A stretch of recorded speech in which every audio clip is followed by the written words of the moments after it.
Achi, hello, are you there?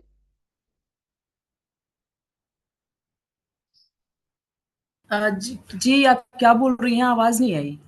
मैं ये पूछ रही हूँ कि आप मौजूद हैं, आप इस वक्त बात करेंगी ताकि हाँ, मैं हूँ, बाकी और लोग भी आ जाए। जी जी। हाँ, कहानी तो आपने जल्दी में बहुत बेहतर तरीके से फिर भी पढ़ी, बिल्कुल साफ आवाज में। और जी दोबारा मैं उससे गुजर गई उस कहानी से।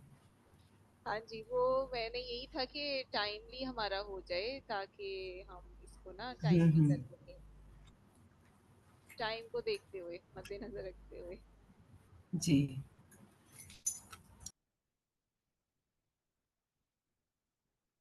तो अभी आ जाएंगी ना, क्या कहते हैं, ज्वाइन कर लेती हैं डॉक्टर समिया। में भी आज हमारी तरफ आपको जैसे बताया कि सिकलर्स का इशू है,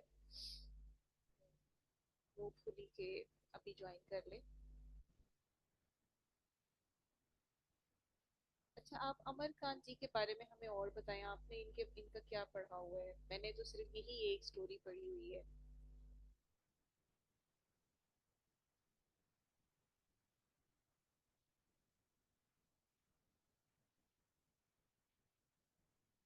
हम लोग तब बात करें जब हेलो। जी आपकी आवाज आ रही है, लेकिन और लोग जुड़ जाते तब हम लोग बात करते, शायद वो लोग जुड़ नहीं पा रहे हैं। जी जी बिल्कुल, मैंने मैसेज किया है, कुछ इश्यूज हैं हमारी तरफ ना नेटवर्क के। मेरा अपना ये बीच में अच्छा, डिस्कनेक्ट हो गया था।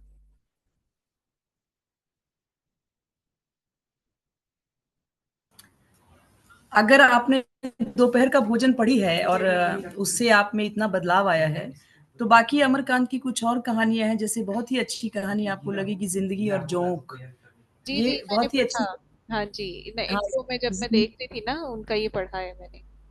जी, ज़िंदगी और जोंक बिल्कुल अलग तरह की कहानी है। और अगर आप पॉलिटिकल कहानी के रूप में अगर देखेंगी, जो नेहरूवियन एरा था और वो ख़त्म हो रहा था, जिस तरह का मतलब एक समाजवादी सपना देखा था नेहरू ने समाजवादी सपना क्या देखा था? कैपिटलिज़्म का ही एक फ़ॉर्म उन्होंने रखा था थोड़ा मिक्स करके कि भारत को कैसा बनाना है। वो ढहता हुआ था आज़ादी के 20 सालों के बाद।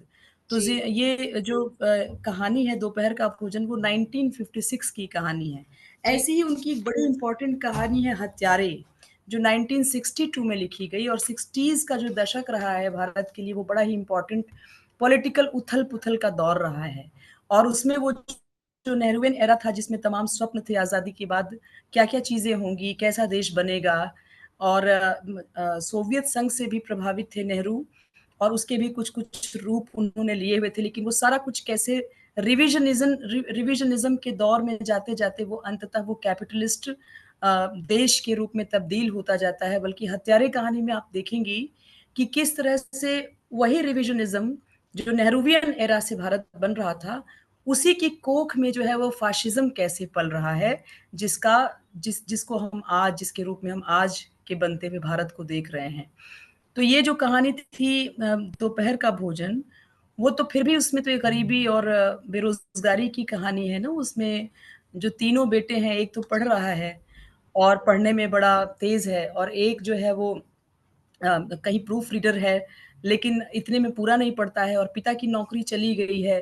कहानी के अंत में तो यही होता है कि अब इतनी निराशा है, इतनी नाउम्मीदी है कि वो इस तरह से निश्चिंत होकर सो रहा है, जी जैसे उसे कहीं भी नौकरी के लिए खोजने नहीं जाना है।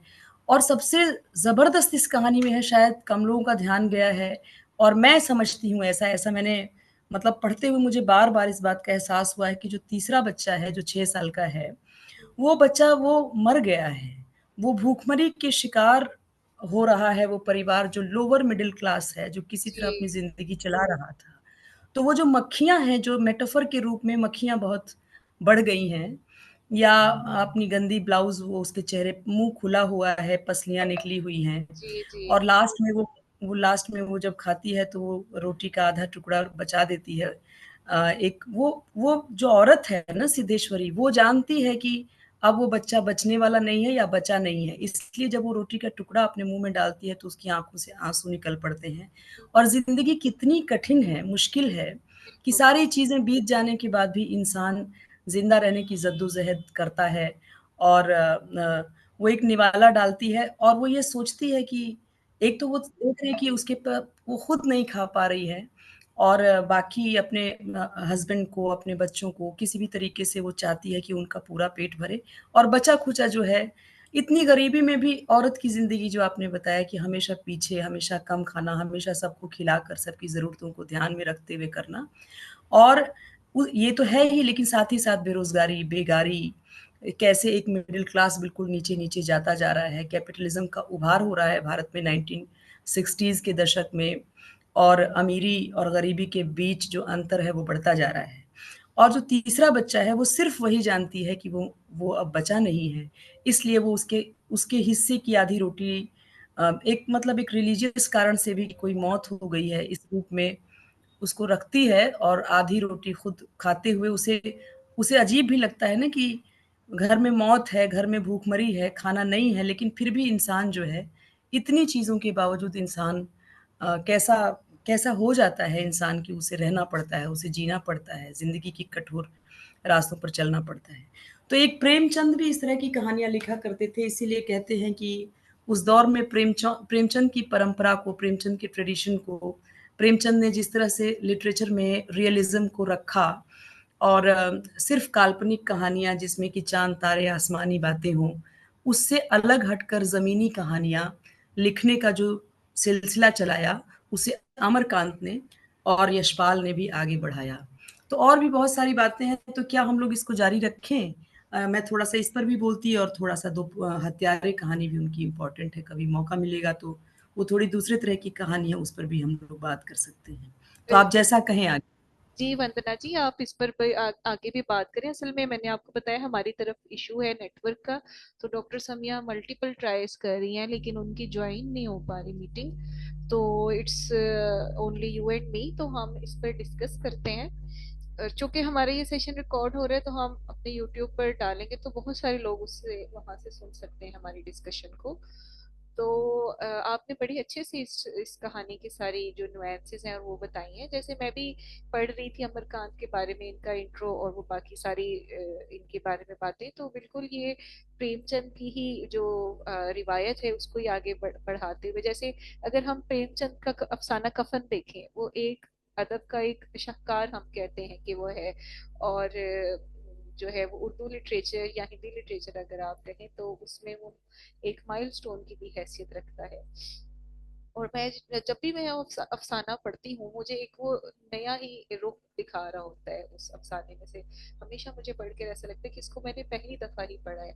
यानी हम नॉर्मल रूटीन में बिल्कुल हम लोग नहीं फोकस कर रहे होते चीजों के ऊपर या इतने गौर से नहीं देखते होते। हमारे इर्द गिर्द की ही ये किरदार हैं जिनको अफसाना निगार जो है वो अब कहानी में हमारे सामने पेश करते हैं। लेकिन हम इन किरदारों को नॉर्मल जिंदगी में नजरअंदाज कर देते हैं। तो अदब की मैं ये समझती हूँ कि ये एक खासियत है कि वो आप पर ऐसा असर छोड़ देता है जिससे आप सोचने पे मजबूर हो जाते हैं उन लोगों के बारे में भी जिनको हम वैसे देखते हुए नजरअंदाज करते हैं। यानी हमारे इर्द गिर्द बहुत सारी लोअर मिडिल क्लास फैमिलीज हैं और बिल्कुल निचले तबके की जो हमें सड़कों पर इधर उधर चौराहों पर नजर आते हैं, जो रेडी वाले होते हैं या जो छाबड़ी लगाई होती है, जिन्हें हमें उनके मुश्किलात का अंदाजा नहीं होता या हम लोग इतनी डीपली उनको एनालिसिस उनका या उनको नहीं देखते। लेकिन जब हम एक अफसाना पढ़ते हैं या कोई स्टोरी पढ़ते हैं और वो असर इस तरह से लिखी गई हो कि वो हम पर देर का असर छोड़े, तो मैं ये समझती हूँ कि अदब का जब ये कहा जाता था ये डिबेट जब चलती है कि अदब बराए अदब हो या अदब बराए जिंदगी हो, तो ये मैं समझती हूँ कि अदब बराए जिंदगी एक देरपा असर छोड़ता है। वो हमें उन बातों पे भी सोचने पे मजबूर कर देता है जिनको हम वैसे नजरअंदाज कर रहे होते हैं। आप इस बात को कैसे देखती हैं? बिल्कुल सही प्रेमचंद ने कहा था जब यहाँ तरक्की पसंद तहरीक की शुरुआत हुई थी, प्रगतिशील लेखक संघ जिसको हम हिंदी में कहते हैं, 1936 में जब इसका एक अधिवेशन हुआ था तो प्रेमचंद ने ये बात कही थी कि लिटरेचर यानी साहित्य जो है, वो राजनीति से आगे चलने वाली मशाल है। उन्होंने ये नहीं कहा था कि राजनीति जो है वो आगे चलेगी यानी पॉलिटिक्स जो है वो आगे चलेगी और लिटरेचर जो है वो पीछे चलेगा, बल्कि उन्होंने कहा था राजनीति यानी पॉलिटिक्स को दिशा देने वाली, उसको आगे बढ़ाने वाला जो काम है वो लिटरेचर कर सकता है, अदब कर सकता है और वो जनता के मन में यानी अवाम के मन में वो भीतर तक जाकर बैठ के उनके अंदर भीतर से चेंजेस ला सकता है, जो पॉलिटिक्स नहीं कर सकती है। पॉलिटिक्स कई बार आरोपित होती है, कई बार बहुत से चेंजेस आपको राजनीति में दिखेंगे लेकिन वो समाज में नहीं दिखाई देंगे। आपने बहुत सारे नियम चला दिए, आपने बहुत सारी कमेटी बना दी, आपने बहुत सारे कॉन्स्टिट्यूशंस में बहुत सारी चीज़ें बना दी, लेकिन वो ऊपर कारणों से हो रहा है, उस पर असर करने के लिए आपको लिटरेचर की, आर्ट की, इसकी ज़रूरत होगी और वो आर्ट कैसा होगा? वो आर्ट ऐसा नहीं होगा जो हवाई, आसमानी किले खड़ा करता होगा, बल्कि जनता की ज़मीन, ठोस बातों को रखता होगा और ठोस बातों को भी मैकेनिकल ढंग से नहीं रखता होगा कि बस एक चीज़ तय है, ये चीज़ें हैं और ये संदेश उसमें दे दिया, ये मैसेजेज़ उसमें डाल दिए और लोगों ने पढ़ लिया और ऐसे नहीं असर होता है। वो उनके भीतर जाता है, उनके भीतर जगह बनाता है, उनके आस-पास के लोगों से उनके रिलेशंस को देखता है और तब उनके भीतर एक भीतरी चेंज करता है, तब सामाजिक रूप से वो बदलाव के प्रोसेस में जा सकता है। इसलिए लिटरेचर की ज़िम्मेदारी बहुत बड़ी हो जाती है क्योंकि वो अवाम के मन को समझने की कोशिश, उसकी उसकी साइकोलॉजी को पढ़ने की कोशिश, उसको बदलने की कोशिश बहुत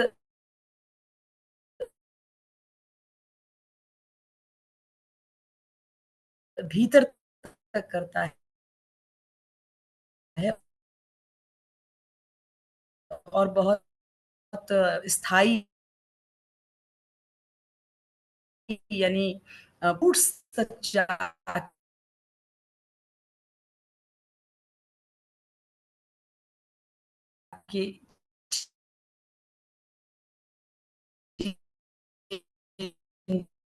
जिसका काम करता है, एक जगह से नॉवेल्स लेके जा रहे थे, वो बड़े ही मतलब मिस्टीरियस किस्म के थे।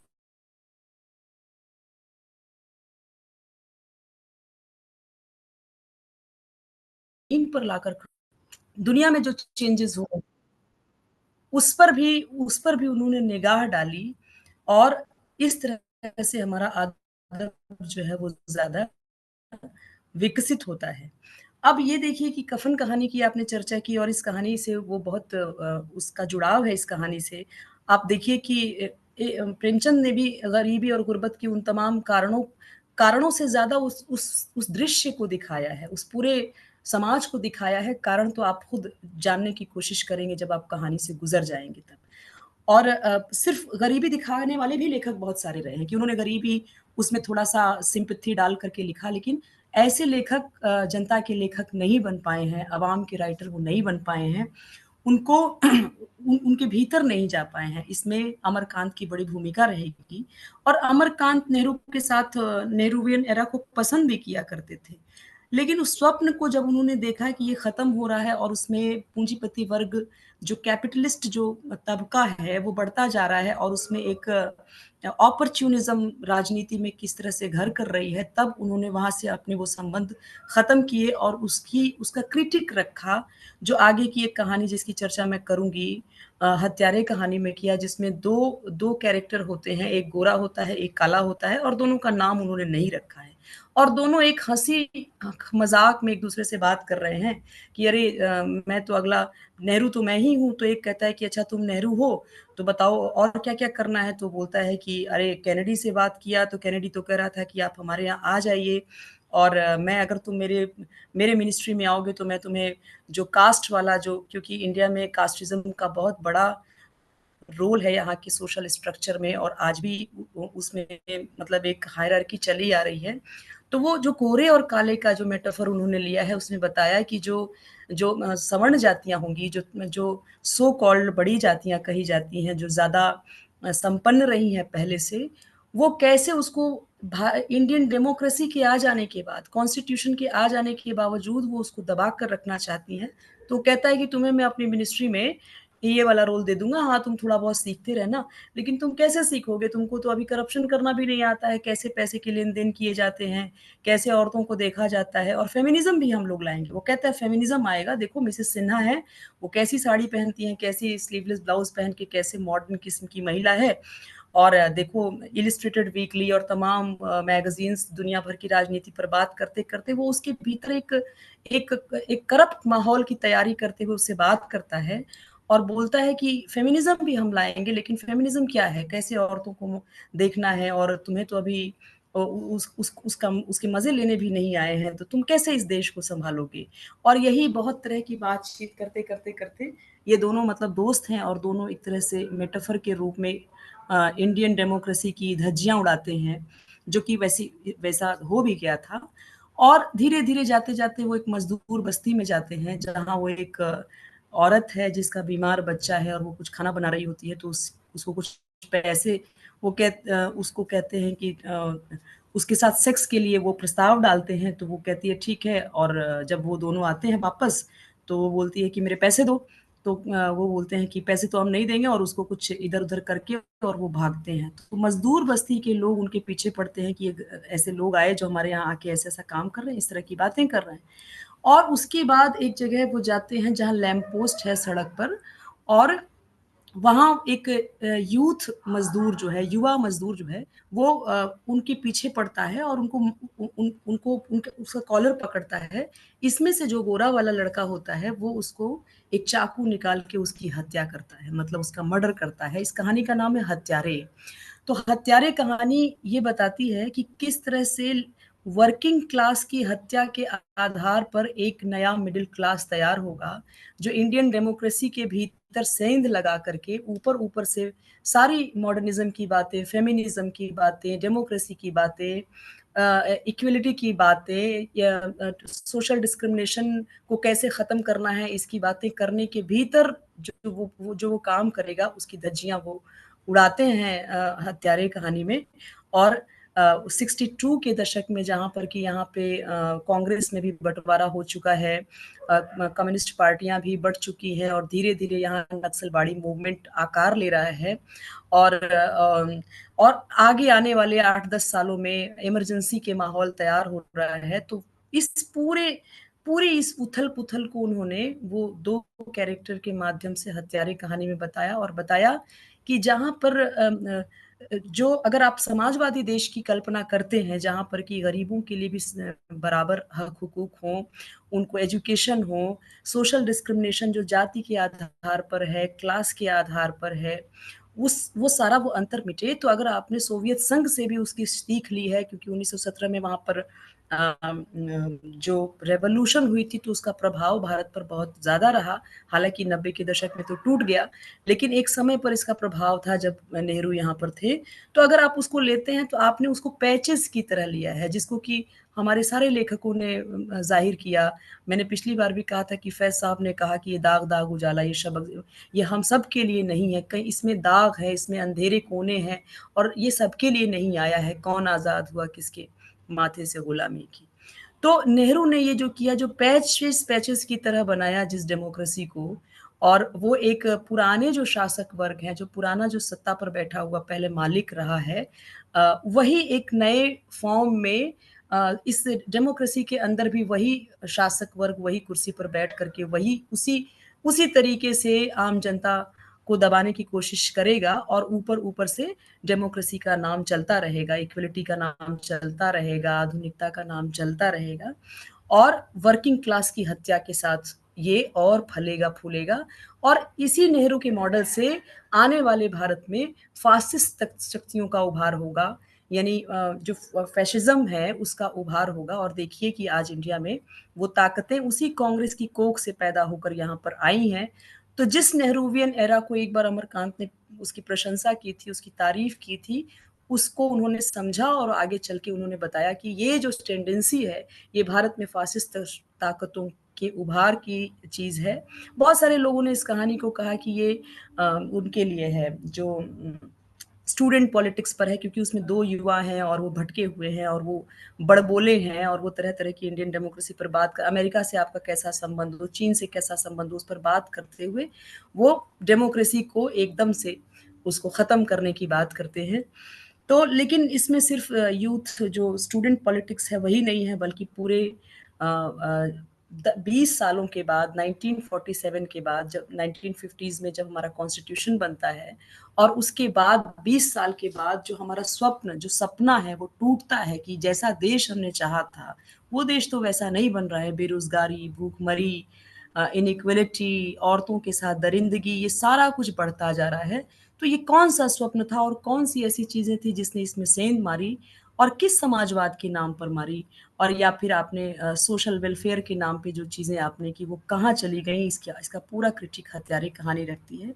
और मतलब मैं तो कहूँगी कि दोपहर का भोजन की कहानी का ही अगला फॉर्म हत्यारे हो सकती है। दोपहर का भोजन एक एक दृश्य है, एक सीन है जिसमें मार्मिकता है, जिसे देख करके आपका दिल पिघल जाता है कि गरीबी इतनी ज़्यादा है, लेकिन उसके पीछे का जो रीज़न है वो बेरोज़गारी है, बेगारी है।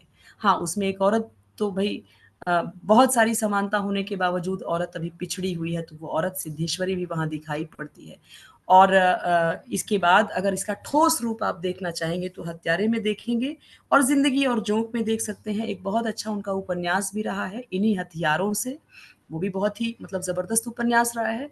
इसी कहानी की चर्चा करते हुए मैं थोड़ा जोड़ना चाहूँगी यशपाल को, क्योंकि इससे पहले यशपाल पर हम लोग बात कर चुके हैं, आप लोग भी उनसे परिचित हो चुके हैं कि उन्होंने पार्टीशन पर बहुत बड़ा उपन्यास लिखा।